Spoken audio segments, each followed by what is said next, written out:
Assalamualaikum warahmatullahi wabarakatuh.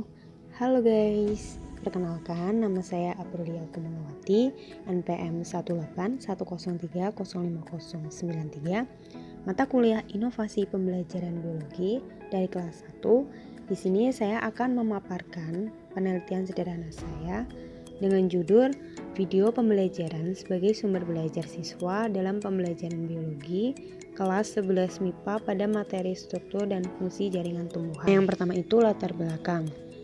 Diperoleh dari beberapa permasalahan di mana pendidik hanya menggunakan satu sumber belajar tanpa mengkomunikasikan dengan sumber belajar yang lain. Dan guru juga tidak menjelaskan secara langsung atau mendetail mengenai materi yang diajarkan.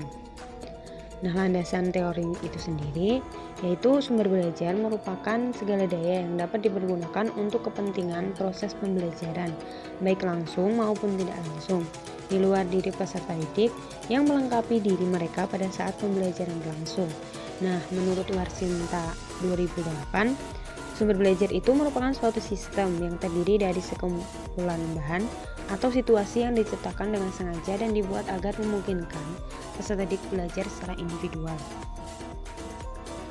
Peranan sumber-sumber belajar itu membuat mereka yang tadinya tidak tahu menjadi tahu dan yang tidak mengerti menjadi mengerti. Nah, salah satu faktor yang menyebabkan rendahnya kualitas pembelajaran itu antara lain belum dimanfaatnya sumber belajar secara maksimal. Nah, untuk memperoleh informasi mengenai pemanfaatan sumber belajar dalam proses pembelajaran itu dilihat dari jenis sumber belajar yang digunakan. Dapat memanfaatkan sumber belajar. Nah, salah satunya itu saya memanfaatkan video pembelajaran. Nah, kelebihan dari video pembelajaran itu sendiri itu ada 5. Yang pertama itu memberi pesan yang dapat diterima secara lebih merata oleh siswa. Yang kedua, sangat bagus untuk menerangkan suatu proses. Yang ketiga, mengatasi keterbatasan ruang dan waktu.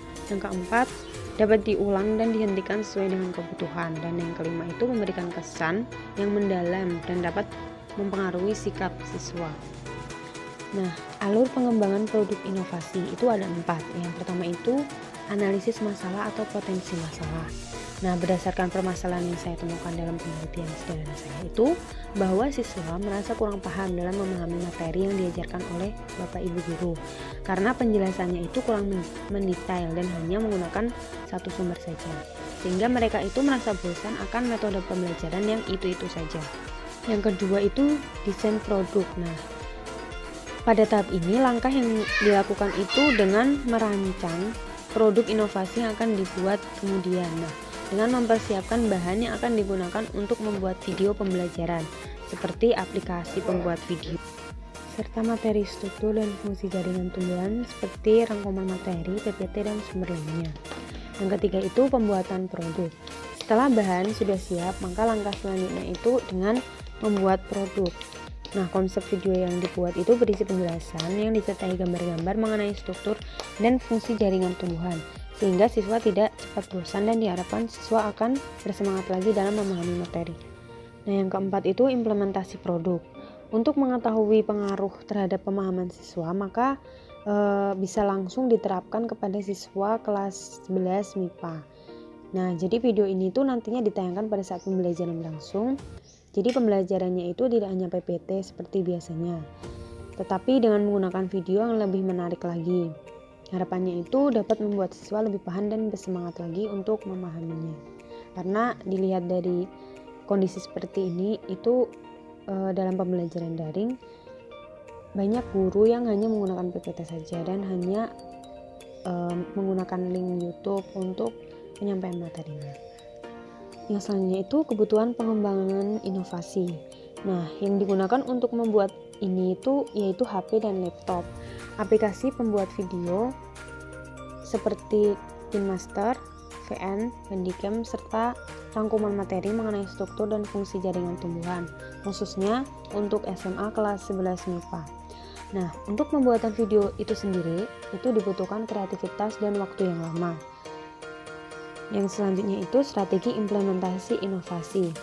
Produk inovasi atau video pembelajaran ini akan diterapkan pada siswa kelas 11 MIPA di saat pembelajaran berlangsung.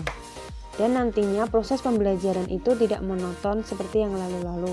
Untuk mengetahui standar pemahaman siswa tersebut, maka nantinya siswa itu dikasih soal atau kuis. Nah, disitulah akan terlihat apakah inovasi pembelajaran yang berbeda itu dapat mempengaruhi terhadap tingkat pemahaman siswa.